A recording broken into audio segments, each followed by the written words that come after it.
students, today we will see the HOTS and enrichment questions of perimeter and area, that is lesson 11. There are 3 HOTS questions and 2 enrichment questions. HOTS questions are also based on the worksheet. Based on the formula we have used in the worksheet, but there needs some concept. So let us see the question number 1. Question number 1 is, find the area of a triangle whose sides are in the ratio 5:12:13 and its perimeter is 60 centimeter. Here the length of side is not given, but ratio of sides are given 5:12:13. So let the sides are 5x, 12x and 13x. Given perimeter is 60 centimeter. In question, perimeter of triangle is given and ratio of sides are given. Now we know that perimeter is sum of all the 3 sides for a triangle.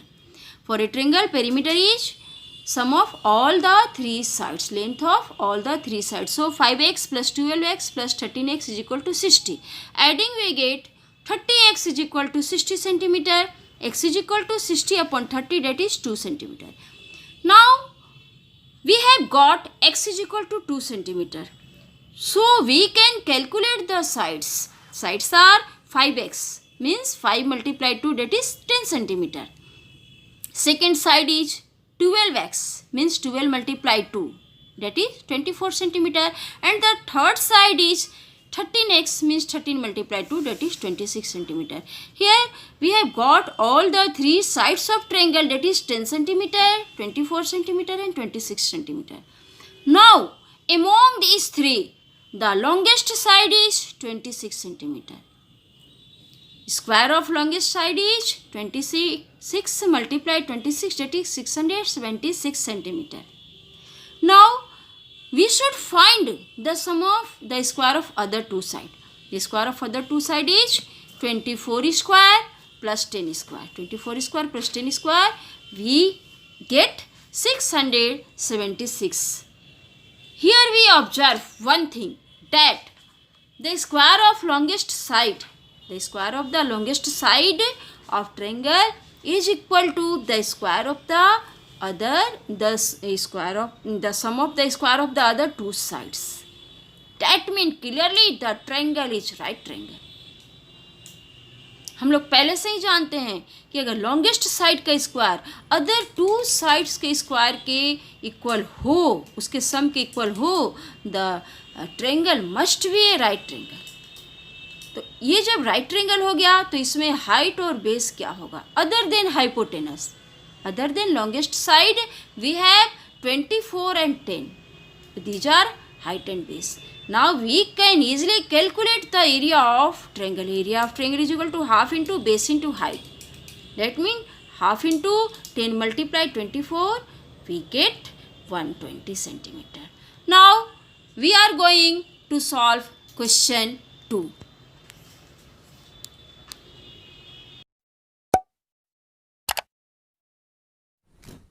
Question number 2. AD is the diameter of a circle of radius 6 centimeter. यहाँ पर क्या है कि AD जो है वो एक diameter है उस सर्किल का जिसका radius 6 centimetre, means AD is equal to 12 centimetre. यहाँ पे हम लोग फिगर में देखें तो AD 12 centimetre and AB is equal to BC is equal to CD. और यहाँ पे जैसे कि B और C 2 पॉइंट हैं तो AB, BC और CD इक्वल है. पूरा जो AD है वो 12 है और वो 3 इक्वल पार्ट्स में डिवाइडेड है, मीन्स होल पार्ट जो है वो 4 4 होगा. AB is equal to 4, BC is equal to 4 और CD इज इक्वल टू 4. मैं वो चीज़ यहाँ भी फिर से लिखी हूँ, AB is equal to BC is equal to CD is equal to 12/3 is equal to 4 centimetre. यहाँ पर क्या है कि radius of big circle is 6 centimetre, तो डायमीटर जो AD हो जाएगा वो 12 हो जाएगा और ये 4 4. तो ये क्वेश्चन से जो हम लोग को मिलता है उसको हम लोग वहाँ पे नोट करते हैं। इसके बाद यहाँ पे क्या दिया हुआ है कि semi circles are drawn with A B and B D as diameter as shown in the figure.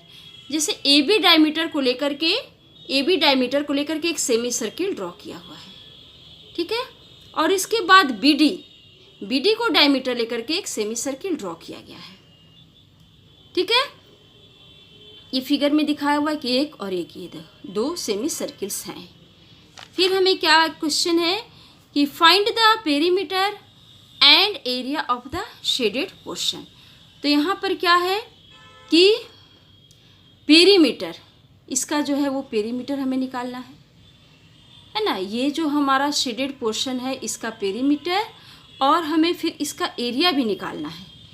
तो एरिया या पेरीमीटर दोनों एक ही तरह से निकलेंगे अपने अपने फॉर्मूले को यूज करते हुए, लेकिन इसमें कॉन्सेप्ट होना चाहिए कि ये जो शेडेड पोर्शन है इसका हम लोग एरिया कैसे निकालेंगे, पेरीमीटर कैसे। तो पेरीमीटर के लिए ये जो शेडेड पोर्शन है इसका ये बाउंड्री लाइन हुआ, ये अगर यहाँ से ले डी से ऐसे, ये इस तरह से हमारा शेडेड पोर्शन ये फिगर है हमारा ये।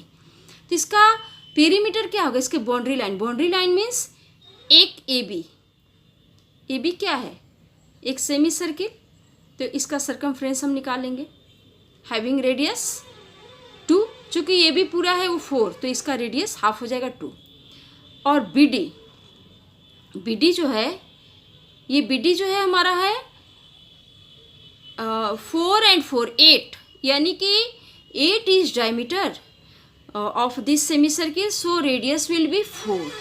तो हमें इसका एक ये सर्कमफ्रेंस निकालना है सेमी सर्किल का, ये सर्कमफ्रेंस और ये सर्कमफ्रेंस, ये तीनों को अगर हम ऐड कर दें, ये 3 सर्कमफ्रेंस को अगर हम ऐड कर दें तो ये पेरीमीटर निकल जाएगा इस शेडेड पोर्शन का, ठीक है।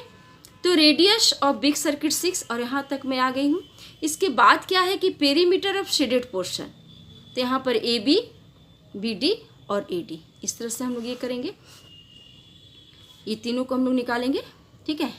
अब हम लोग half of circumference of circle, ये जो ए बी क्या होगा, ये पूरा ए बी, ये जो सर्कमफ्रेंस जो हो जाएगा circle having radius 2, half of circumference of circle having diameter 4 means radius 2 centimetre, plus फिर हम लोग इसका देखें तो half circumference of circle having diameter 8, मतलब इसका क्या हो जाएगा, ये जो 8 डायमीटर है तो इसका सेमी सर्किल का जो सर्कमफ्रेंस हो जाएगा, ठीक है। और इसके बाद half circumference of circle having diameter 12 centimetre, ये जो ए बी है, ये आर्क हम लोग ले अगर यहाँ से यहाँ तक, ठीक है। तो ये हो जाएगा, ये पूरे जो बिग सर्किल है जिसका कि डायमीटर 12 है, तो उसका हम लोग सर्कमफ्रेंस का हाफ ले लें, हाफ हम तीनों में से कॉमन कर लें। अब circumference of circle having diameter 8, तो यहाँ से having diameter 4 means 2 pi r radius 2, इसके बाद having diameter 8 means 2 pi r diameter 8, तो रेडियस 4 हो जाएगा, और डायमीटर 12 तो रेडियस हो जाएगा 2 पाई 6। और इस तरह से हाफ सारे में से कॉमन लिए हैं। अब ऊपर में हम सारे में से हम 2 कॉमन ले लिए, हम पाई भी कॉमन ले सकते हैं, ठीक है। तो 2 कॉमन ले लिए, 2 कैंसिल हो जाएगा। अब ये 2 पाई 2 हम कॉमन ले लिए, तो यहाँ पर पाई बाई 7, सॉरी पाई का वैल्यू 22/7 मल्टीप्लाई 2, 22/7 मल्टीप्लाई 4, 22/7 मल्टीप्लाई 6। इसमें से भी हम चाहें तो 2 ये पाई को बाहर निकाल सकते हैं कॉमन, लेकिन वेरी इजली ये भी हो जाता है। तो ये इस तरह से सारे का एलसीएम 7 ही आता है, तो बाहर हमने इसको कॉमन ले या ना ले, इस तरह से भी इजी है। तो इस तरह से हम क्या करेंगे कि ये एलसीएम 7 हो जाएगा और इसको ऐड कर देंगे, तो ये हमारा पेरीमीटर ऑफ सर्किल निकल जाएगा। तो बच्चे यहाँ पे मैं पेरीमीटर ऑफ सर्किल निकाली हूँ। अब है कि इसका एरिया भी निकालना है, तो एरिया मैं आप लोगों के लिए छोड़ती हूँ, आप इसको एरिया निकालेंगे। पहले हम लोग इसका एरिया निकालेंगे, ठीक है। इसका एरिया, ये इस सेमी सर्किल का एरिया, और फिर ये सेमी सर्किल का एरिया ये, और उसमें से दोनों एरिया को ऐड करके ये घटा देंगे, ये हम लोग सब्ट्रैक्ट कर देंगे क्योंकि ये एरिया नहीं है, बाउंड्री में ये नहीं आता है। हम लोग कैसे एरिया निकालेंगे? एरिया हम लोग निकालेंगे ये इस सर्किल का एरिया, ये जो बिग सर्किल है उसका हाफ सेमी सर्किल का एरिया, तो ये पूरा एरिया हमें निकल जाएगा, big half area of semi circle. और फिर इस सेमी सर्किल का एरिया निकालेंगे और ये 3 सेमी सर्किल के एरिया को निकालेंगे और ये दोनों ऐड करके हम लोग इसको सब्ट्रैक्ट कर देंगे इसके एरिया को, कि चूँकि ये हमारे शेडेड पोर्शन में नहीं है। ठीक है, तो इस तरह से एरिया आप खुद से निकालेंगे। इसके बाद हम लोग देखें क्वेश्चन नंबर 3। क्वेश्चन नंबर 3 है कि 4 equal circles are describe about 4 corners of a square. ठीक है, ये एक स्क्वायर है, इसके 4 कॉर्नर पर इस तरह से 4 सर्किल्स हैं। So that each touches the 2 of the other, एक सर्किल 2 सर्किल को टच करता है, तो इस तरह से सारे सर्किल एक दूसरे को टच करेंगे। एक सर्किल अगर 2 को टच करे तो सारे एक दूसरे को टच करेंगे ही। इस तरह से बनेगा फिगर तो दिया हुआ है, ठीक है ना। So that each touches the 2 of the other, find the area of the part of the square enclosed by the circles of the sides of the square if the side of the square is 14 centimeter. तो find the area of the part of the square enclosed by the circles.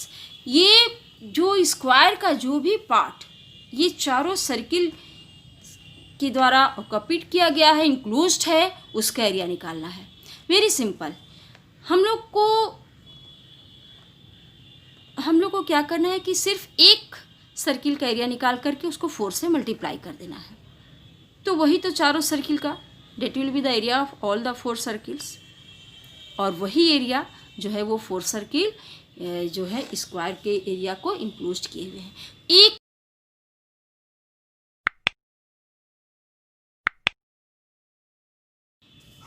हम लोग यहाँ पर देखें तो ये जो square है इसका साइड है 14 सेंटीमीटर, तो इसके हाफ में एक फुल कंप्लीट सर्किल बना हुआ है।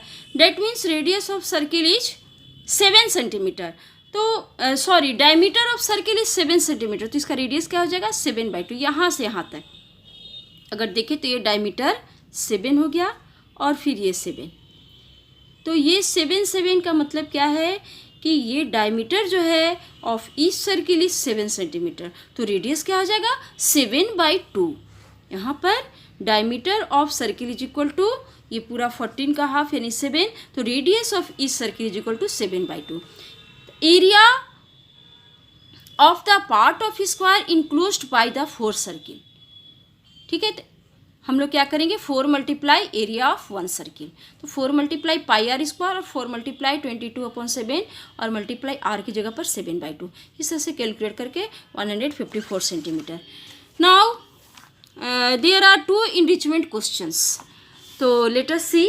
The first enrichment question is find the area of the unshaded portion of the given figure. The shaded portion are semicircle. इस तरह से यहाँ पे देखा जाए तो एक रेक्टेंगल बना हुआ है जो 14 और 10 उसका डायमेंशन दिया हुआ है, 14 लेंथ है और 10 ब्रेथ है, और इसमें सेमी सर्किल्स 2 बने हुए हैं, ऐसे सेट किए हुए हैं। तो अनशेडेड पोर्शन क्या है, उसका एरिया क्या है। सबसे पहले पूरा रेक्टेंगल का हम लोग एरिया निकालेंगे, तो रेक्टेंगल का एरिया क्या होगा length multiply breadth means 14 multiply 10 is equal to 140 centimetre square. इसके बाद देख रहे हैं कि ये शेडेड पोर्शन जो दोनों हैं ये सेमी सर्किल को मिला दिया जाए तो ये एक फुल सर्किल बन जाएंगे, और इसका जो डायमीटर है वो 14 का हाफ मीन्स 7, इसका जो डायमीटर हो 7, तो रेडियस हो जाएगा 7/2। Area of shaded portion is equal to area of 2 semicircles having diameter 7 centimetre, area of circle having radius 7/2, diameter 7 तो रेडियस 7/2, तो ये हो जाएगा pi r square, pi multiply 7/2 multiply 7/2, और ये सॉल्व करने पे 38.5। एरिया ऑफ अनशेडेड पोर्शन क्या होगा, हम ये पूरे रेक्टेंगुलर जो शेप है हम लोग उसका एरिया निकालिए और शेडेड पोर्शन का, तो ये जो अनशेडेड पोर्शन है पूरे एरिया में से शेडेड को हम सब्ट्रैक्ट कर देंगे। तो एरिया ऑफ अनशेडेड पोर्शन क्या हो जाएगा 140, मीन्स पूरे रेक्टेंगल का एरिया जो 140 आया है उसमें से minus area of shaded portion, ये 101.5 मीटर स्क्वायर। इसके बाद हमारा है एक second enrichment question. 4 cows are tethered at 4 corners of a square. एक स्क्वायर बना हुआ है, इसके 4 कॉर्नर्स पे एक एक काउ को बांध दिया गया है। ठीक है, find 4 corners of a square of 70 metre side. यहाँ पे स्क्वायर के एक साइड को दिखाया गया है 70 metre, means all sides are of 70 metre as shown in the figure so that they can reach each other. ये जो काउज है वो एक दूसरे के पास आ सकते हैं। एकदम जस्ट यहाँ पे शो किया गया है कि एक दूसरे के करीब आ, मीन्स ये अगर पूरा 70 है तो ये जो रेडियस हुआ यहाँ से यहाँ तक, ये जो एक देखा जाए तो ये 1/4 ऑफ ए सर्किल है, क्वाड्रेंट है। तो ये जो रेडियस हुआ हमारा ये 35 हुआ और ये 35 हुआ, 35 मिलके 70, यानी कि हर काउ का जो रोप होगा वो 35 मीटर लॉन्ग होगा। इससे हमें ये पता चलता है, इस तरह से तभी वो एक दूसरे के करीब आ सकते हैं। दे कैन रीच ईच अदर, इसका मतलब है कि ये यहाँ से यहाँ तक आ सकते हैं। ऑफ द फील्ड, अच्छा इसके बाद है कि what area of the field will remain ungrazed. ये काउ जो है वो अपने जो मैक्सिमम जो उसका लेंथ है रोप का, वैसा एक सर्किल बनाते जाएंगे। तो यहाँ पर एक 1/4 पार्ट ऑफ सर्किल बनेगा, है ना। तो इतने एरिया का जो ग्रास होगा वो एक काव ग्रेज करेगा। इस तरह से दूसरे काव वो इस एरिया का, और तीसरा काव इस तरह से। ये जो पार्ट है जो मैं शेड कर रही हूँ, इतने एरिया के घास को ये जो काउ जो है 4 cows they will be graze the grass of the shaded portion. तो इसके बाद अनग्रेजेज पार्ट क्या है, तो वो क्या करेंगे हम पूरे स्क्वायर के एरिया को निकाल के, और ये चारों जो है ये मिल करके एक सर्किल बनाएंगे हैविंग रेडियस 35 सेंटीमीटर। ये जो चारों हमारे पार्ट हैं ये 1/4 ऑफ ए सर्किल है, तो ये चारों को हम मिला देते एक सर्किल बन जाएगा और उसका रेडियस होगा 35 मीटर। तो हम लोग क्या करेंगे कि पूरे स्क्वायर के एरिया को निकाल के और एक सर्किल का एरिया जिसका रेडियस है 35 सेंटीमीटर उसको निकालेंगे और दोनों को सब्ट्रैक्ट कर देंगे। तो ये पार्ट जो अनशेडेड है, जो अनग्रेज्ड पार्ट है, जिसकी घास को काऊ नहीं खा सकती है, उसका एरिया हमें निकल जाएगा। ये हमारा कॉन्सेप्ट है। बाकी क्वेश्चन तो बहुत ईजिली सॉल्व हो जाएगा, सिर्फ हमें कॉन्सेप्ट जानने हैं। Total area of square field, side multiply side, 70 × 70 49 100 metre square. Area grazed by each cow, 1/4 of area of a circle having radius 35 centimetre. ठीक है, 1/4 पार्ट एक सर्किल का हर एक काउ जो है वो ग्रेज करेगा। टोटल एरिया क्या होगा 4 × 1/4, तो 4 cancel means area of circle having radius 35 centimetre, 35 metre. तो pi r square, r is 35, और इसको कैलकुलेट करके हम देखते हैं कि 3850 मीटर स्क्वायर आ जाता है। तो area of the field remain ungrazed. तो टोटल एरिया ऑफ जो हमारे स्क्वायर आया है यहाँ पे, ये इस एरिया में से हम सब्ट्रैक्ट कर देंगे इस सर्किल के एरिया को, और हमारा आंसर आ जाता है 1050। These are all the questions of HOTS and enrichment of perimeter and area lesson 11. Write down. आप इसको वीडियो को पॉज कर करके इन सारे क्वेश्चंस को नोट कर लें। ये हॉट्स के क्वेश्चन हमारे वर्कशीट के क्वेश्चन जैसे ही होते हैं, बट थोड़ा सा कॉम्प्लिकेटेड होता है। वही फार्मूला, वही कॉन्सेप्ट, बस थोड़ा सा सोचने की आवश्यकता होती है, और ये वेरी सिंपल क्वेश्चंस होते हैं। You can solve it. Write down doing the video pause. ये इनरिचमेंट क्वेश्चंस हैं। There are 2 enrichment questions which I have already explained. Hoping you all have understood the chapter. Thank you for watching the video.